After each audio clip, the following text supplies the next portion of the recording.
think that using humor, using puns, and play on words um, is one of the best ways to communicate and to teach concepts, whatever um discipline or topic, subject. I think it is a brilliant way and a really effective way. And when you think about it, we've been doing it for the longest time. Riddles, jokes, puns go, far, far back. And some of the great creative minds from, Leonardo da Vinci, he had a book of puns and quotes and play on words and riddles. Same with Benjamin Franklin, had a collection of his aphorisms and quotes and so on, and many more.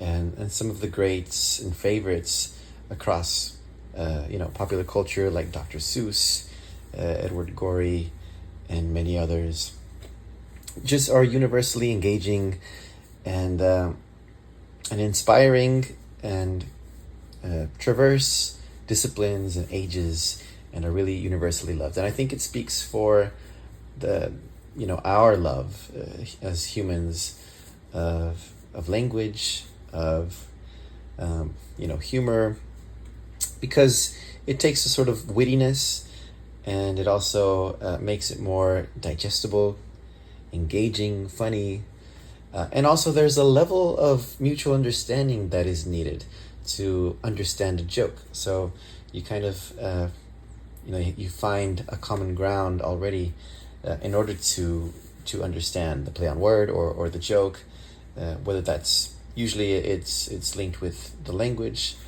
but also often to there are certain givens in a certain subject or connections that are made clear with the puns, with the riddles, with the jokes, or the quotes and so on. So for me, I love those kinds of books and collections that are quirky, fun, digestible, play on words, jokes, riddles, poems, verses. I love those kinds of books, those kinds of authors, and I love creating those. And so you'll see throughout my work many of those kinds of mini poems and quirky characters, and together with the quirky character quotes and so on. So just some thoughts on why I love those kinds of mini quirky fun works.